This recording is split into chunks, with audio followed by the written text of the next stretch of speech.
First question today comes from a nail professional in Puerto Rico.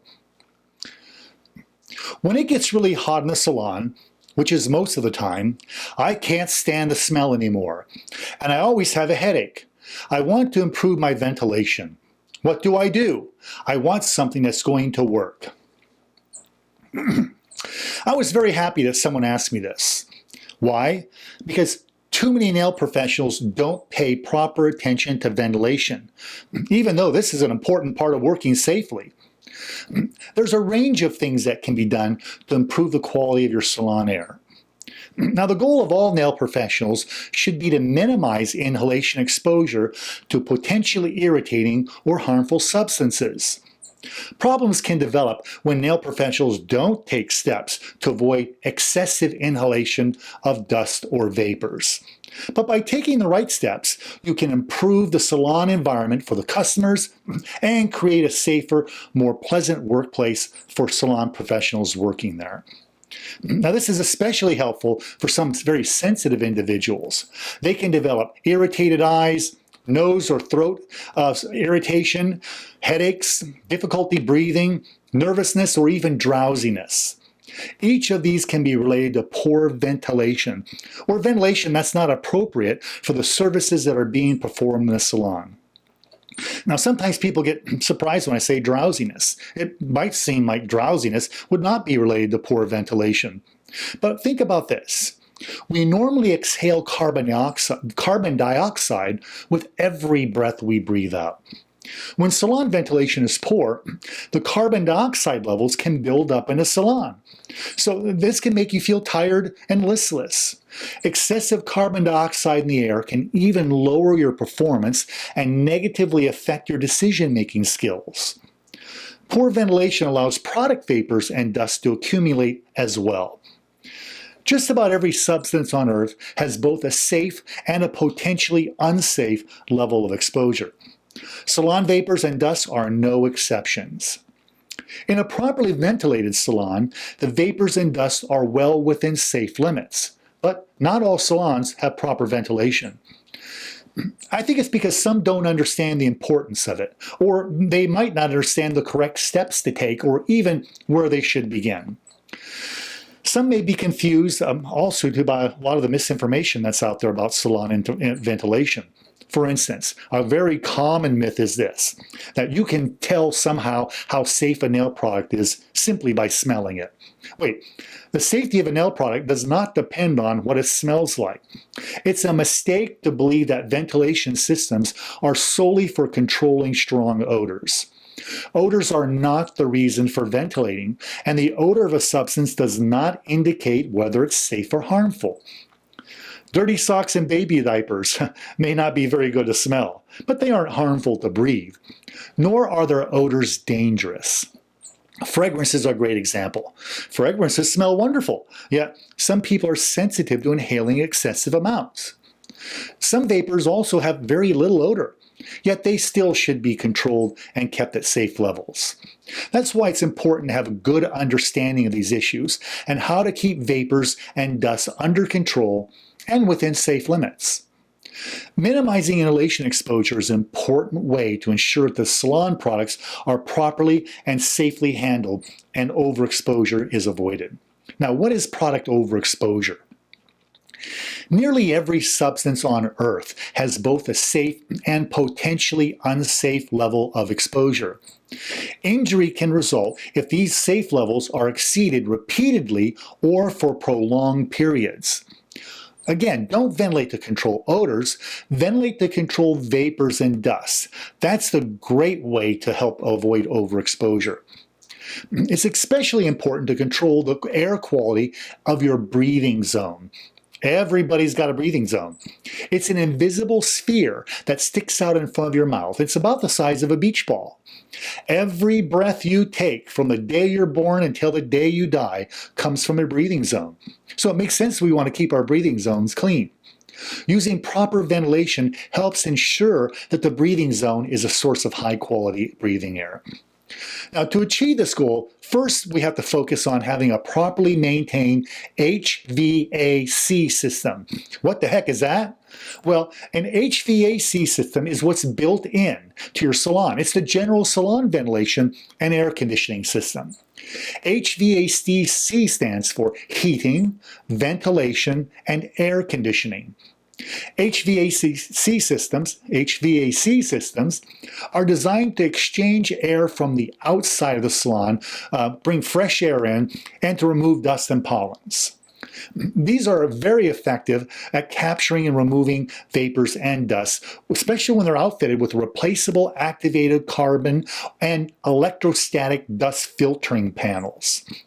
These are absorbent filter panels that can remove dust and vapors, but eventually they become saturated, and making them ineffective. So these panels have to be replaced 3, maybe 4 times a year.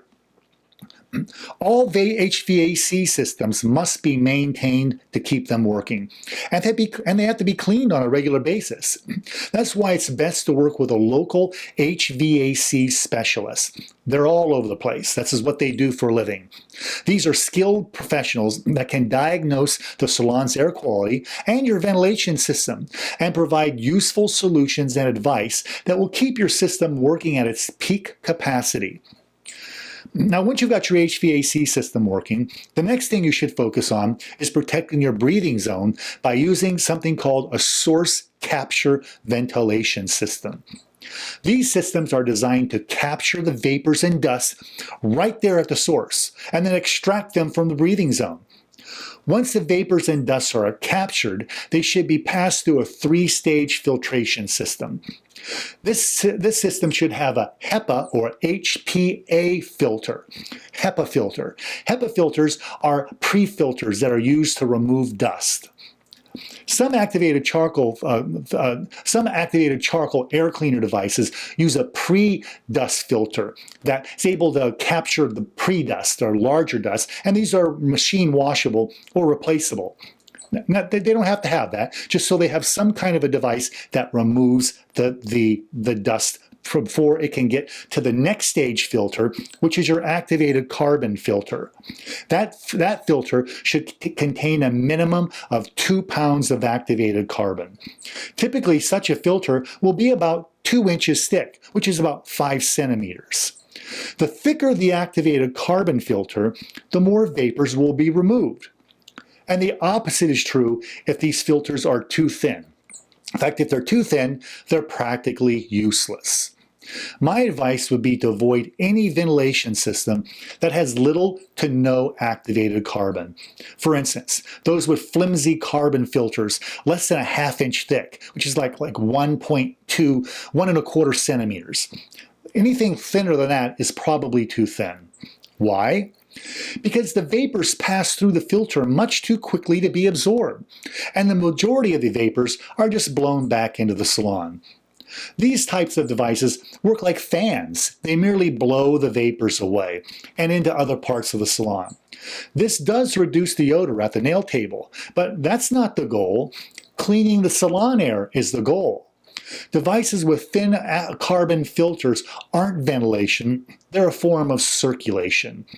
These devices can fool many into thinking the vapors are being absorbed when they're not. They're just being redistributed into the salon so everyone can breathe them equally.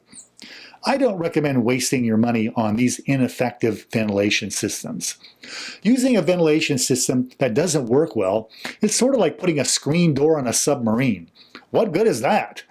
Other than to give you a false sense of security. When properly designed and correctly used, source capture systems protect the salon air and the breathing zone, and they're the most effective way to prevent inhalation of dust or vapors.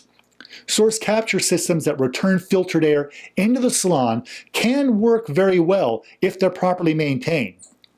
Even so, if it's practical, always direct the ventilated air to the outside. If you can do this, it will be less expensive in the long run, since you won't need to purchase replacement air filters.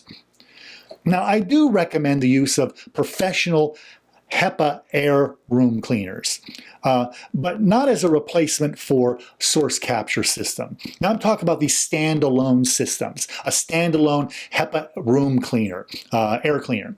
They're an extra step that can help further clean the salon air, but definitely avoid using air cleaners that are designed for home use. You notice I said professional before. The home use ones can remove pollen, cigarette smoke, etc., but they're not suitable for salon use.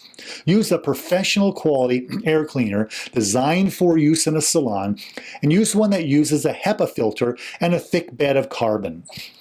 Again, I don't recommend using any filter that uses too little carbon. They're going to be ineffective. And I also don't recommend using any air cleaner that produces even the tiniest amounts of ozone. This ozone is used to neutralize the odors, but it doesn't remove any vapors or dust. Ozone is a hazardous air contaminant, even at very low concentrations. In the United States, the Environmental Protection Agency, or the EPA, has warned consumers against using air cleaners that release ozone due to the health risks that they can create. Now, these devices can cause watery eyes, runny nose, coughing, chest tightness, a metallic taste in your mouth, shortness of breath, and even blurred vision. Now, these are not effective. The ozone devices are not effective for controlling dust or vapors in a salon. And both healthy people and those with respiratory difficulties can have more breathing problems when they're exposed to even low levels of ozone. For instance, 40 parts per billion. That's 40 molecules of ozone per a billion molecules of air. That's pretty low concentration. Now, here are some important tips to remember. Source capture system filters should contain an activated a carbon filter, and this carbon filter should be about 2 pounds, which is slightly less than 1 kilogram of carbon, or they should be about 2 inches thick or more, again, which is about 5 centimeters. Also, avoid devices designed for home use. Use HEPA, HEPA room air cleaners along with a source capture system. Don't use these cleaners as a replacement. Use them in conjunction with source capture systems. Neither smells nor odors indicate whether a vapor is safe or potentially hazardous. So don't ventilate to control odors. Ventilate to control vapors and dust. Keep your general ventilation system, that's the HVAC system we talked about, keep that system clean and in good working order, and please turned on during working hours. Many times I've come into salons and the ventilation system's turned off. Replace all air filters regularly and do this in accordance with the manufacturer's directions. Avoid using ozone-generating air cleaning devices. I also recommend that you use a trash can with a self-closing lid and put one at every workstation. Empty the trash can several times a day and change the liners daily. A lot of vapors escape from these trash cans. By doing so, you can help prevent vapors from getting in the air. Also, properly ventilate your storage areas where your professional products are kept. And keep all of your product containers tightly closed when not in use. Make sure you're performing all salon work in a well-ventilated area. Now, one of my many responsibilities as co-chair of the Nail Manufacturers Council on Safety, or the NMC, is to work with other nail industry scientists and experts to create informational brochures that will help nail professionals understand how to work more safely with professional products. Recently, I worked with a team of NMC and ventilation industry experts to create a significant new update to an existing NMC brochure. This episode contains much of the important information that you'll find in this new NMC brochure, and the title of that brochure is Guidelines for Controlling and Minimizing Inhalation Exposure to Nail Products. This brochure is printed in English, Spanish, Korean, and Vietnamese. And at the end of this episode, I'll provide you with a link where these can be found. Please download and read this useful brochure. It contains more information than I've given you here today, and you'll have it right there in your hands. Give yourself the peace of mind that comes with having the right information. You'll make wiser choices about ventilation if you do.